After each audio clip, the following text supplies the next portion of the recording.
अस्सलाम वालेकुम। Hi guys, welcome my YouTube channel. Guys, आज मैं एक नए वीडियो के साथ आया हूँ।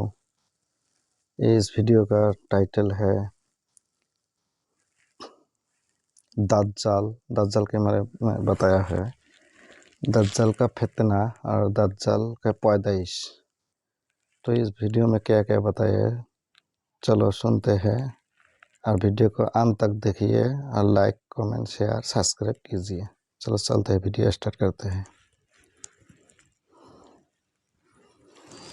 और दज्जाल इस दुनिया में कब ज़ाहिर होगा?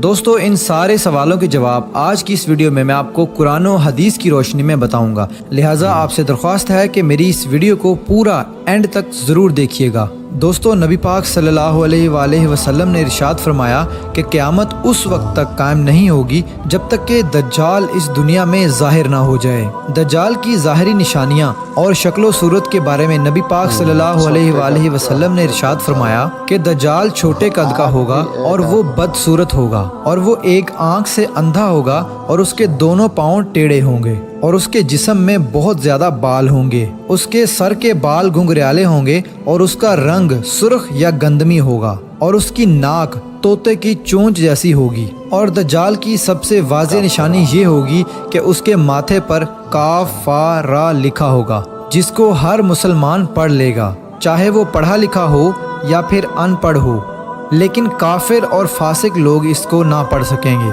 दोस्तों, दज्जाल जब इस दुनिया में ज़ाहिर होगा तो लोगों के सामने वो परहेजगार बनकर रहेगा ताकि लोग ज़्यादा से ज़्यादा इसकी पैरवी करें, लेकिन अंदर से वो काफिरों की तरह जालिम होगा।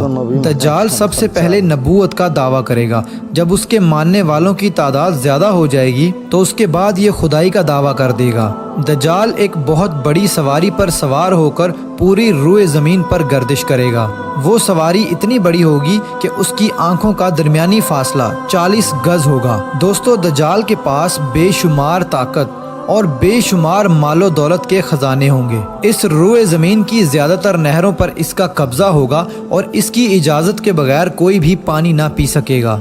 ये लोगों को गुमराह करने के लिए तरह तरह की शोदाबाजियाँ दिखाएगा। ये आसमान को हुक्म देगा तो वो बारिश बरसाएगा, ये ज़मीन को हुक्म देगा तो वो सब्ज़ा उगाएगी। उस वक्त दज्जाल अपने आप को खुदा कहेगा।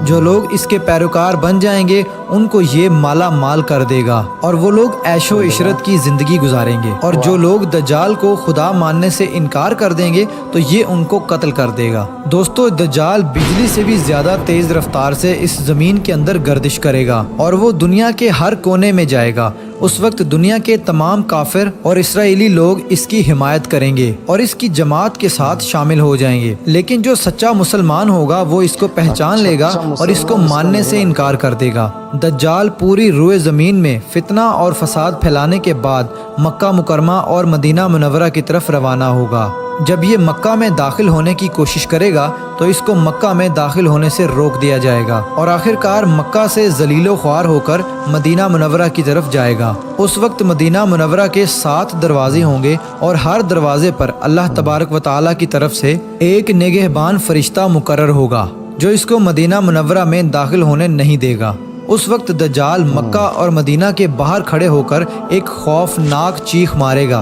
उस वक्त मक्का और मदीना के अंदर जो भी लोग मुनाफिकीन होंगे वो इसकी आवाज़ सुनकर बाहर निकल आएंगे और दज्जाल के ग्रोह में शामिल हो जाएंगे। दोस्तों, दज्जाल 40 दिन तक दुनिया में रहेगा और आखिरकार इमाम मेहदी अलैहिस्सलाम और हज़रत ईसा अलैहिस्सलाम के साथ इसका मुकाबला होगा। उस वक्त दज्जाल का लश्कर दुनियावी एतबार से मुसलमानों से ज़्यादा मजबूत और ज़्यादा ताकतवर होगा। उस वक्त मुसलमानों और दज्जाली ग्रोह के दरमियान एक बहुत बड़ी जंग होगी। इस जंग के अंदर दज्जाली हार जाएंगे और दज्जाल के लश्कर को बहुत बुरी तरह हार का सामना करना पड़ेगा। उस वक्त दज्जाल हज़रत ईसा अलैहिस्सलाम से डरते हुए फ़लस्तीन की तरफ भागेगा और हज़रत ईसा अलैहिस्सलाम उसका पीछा करते हुए उसको मकामे लुद पर पकड़ लेंगे। اور اللہ تبارک و تعالیٰ کے حکم سے دجال کو قتل کر دیں گے۔ دوستو اب بات کرتے ہیں کہ دجال کون ہے اور اس کے ماں باپ کون ہیں۔ دجال کی پیدائش کے متعلق مختلف روایات ملتی ہیں، جیسا کہ نبی پاک صلی اللہ علیہ وآلہ وسلم کے دور کی بات ہے کہ جب مسلمان مکہ سے مدینہ کی طرف ہجرت کر رہے تھے کہ انہی دنوں میں مدینہ کے اندر ایک یہودی عورت نے ایک بچے کو جنم دیا جو کہ پیدائشی کانا تھا۔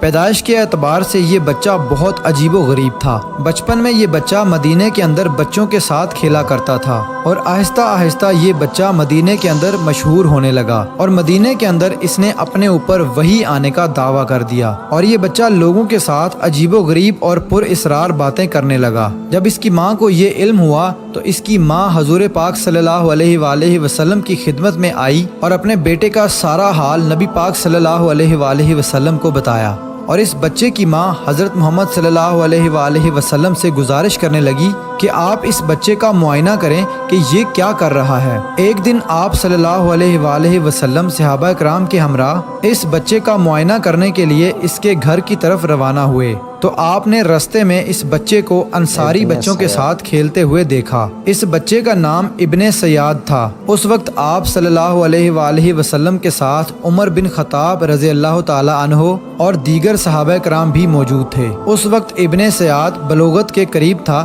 لیکن جوان نہیں ہوا تھا۔ آپ صلی اللہ علیہ وآلہ وسلم اس کے قریب گئے لیکن اس کو پتہ نہ چلا تو آپ صلی اللہ علیہ وآلہ وسلم نے اس کی کمر پر ایک ضرب لگائی اور ابن سیاد سے فرمایا کہ کیا تم گواہی دیتے ہو کہ میں اللہ کا رسول ہوں؟ تو ابن سیاد نے آپ صلی اللہ علیہ وآلہ وسلم کی طرف دیکھا اور کہا کہ میں گواہی دیتا ہوں کہ آپ اللہ کے رسول ہیں۔ پھر ابن سیاد نے آپ صلی اللہ علیہ وآلہ وسلم سے کہا کہ کیا آپ گواہی دیتے ہیں کہ میں اللہ کا رسول ہوں؟ تو آپ صلی اللہ علیہ وآلہ وسلم نے ابن سیاد کو چھوڑ دیا اور فرمایا کہ میں اللہ اور اس کے رسولوں پر ایمان لایا۔ اس کے بعد آپ صلی اللہ علیہ وآلہ وسلم نے ابن سیاد سے پوچھا کہ تو کیا دیکھتا ہے؟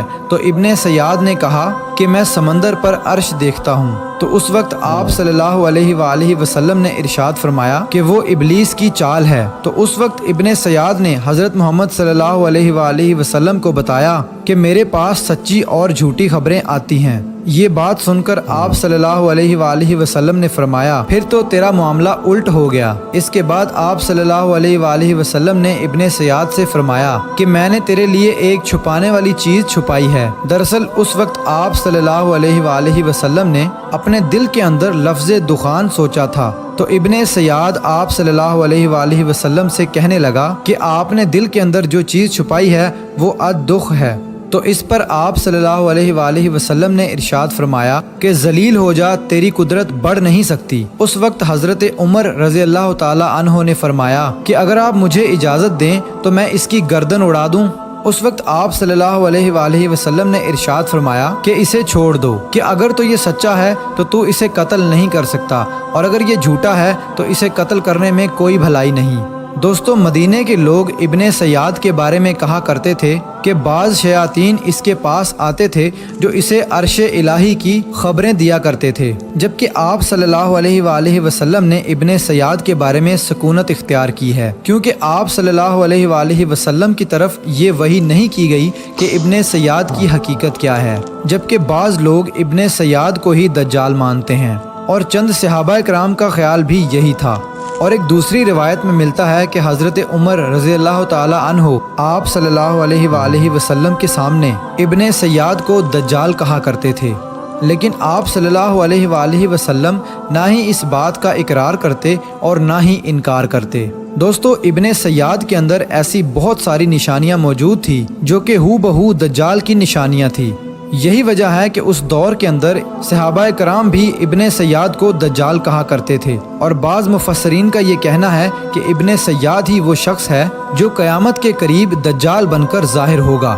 حضرت ابو سعید خدری رضی اللہ تعالی عنہ بیان کرتے ہیں کہ ابن سیاد مجھ سے کہنے لگا کہ میں دجال کے ماں باپ کو بھی جانتا ہوں اور دجال کو بھی جانتا ہوں۔ تو اس وقت حضرت ابو سعید خدری رضی اللہ تعالی عنہ نے ابن سیاد سے کہا کہ کیا تو اس بات کو پسند کرتا ہے کہ تو ہی دجال ہو؟ تو اس وقت ابن سیاد نے کہا کہ اگر مجھے دجال بنایا گیا تو میں اس بات کو ناپسند نہیں کروں گا کہ میں دجال بنوں، یعنی کہ میں دجال بننا پسند کروں گا، दोस्तों बाज़ मुफस्सरीन का कहना है कि इब्ने सय्याद दज्जाल नहीं है, क्योंकि ये बाद में आप सल्लल्लाहु अलैहि वसल्लम पर ईमान ले आया था, बल्कि दज्जाल हज़रत सुलेमान अलैहिस्सलाम के दौर में जिन्नात और इंसानों के मिलाप से पैदा हुआ था और उसके माँ बाप को कत्ल कर दिया गया था और दज्जाल को एक जजीरे के अंदर कैद कर दिया गया और इंसानों और जिन्नात के मिलाप से पैदा होने वाला बच्चा यानी कि दज्जाल आज भी उसी जजीरे पर कैद है और उसके साथ साथ शैतान उसको हर बात की वहीं पर खबर देते हैं। दज्जाल की पैदाइश के बारे में हजरत इमाम ज़रकारी रहमतुल्लाह अलैह बयान करते हैं कि दज्जाल वो फितना है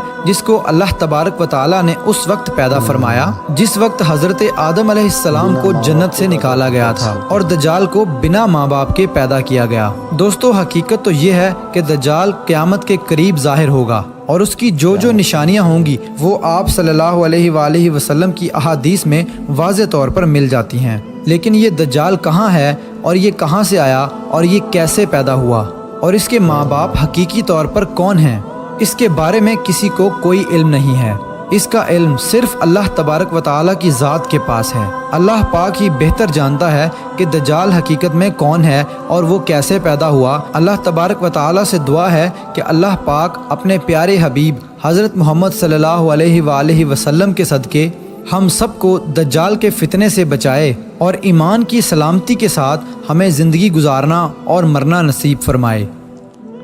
तो ये है दज्जाल, ये इंसान और जिन के मिलावट के से पैदा हुआ है, इसका कोई माँ बाप नहीं है। ये दज्जाल दुनिया में बहुत जुल्म करता है और फितना लेके आया है। ये खुद को खुदा मानने के लिए कहा गया है और जो खुदा नहीं मानेगा उसको मार डालेंगे। तो यही है दज्जाल का कहानी। तो आज के लिए इतना ही, नेक्स्ट वीडियो में मिलते हैं।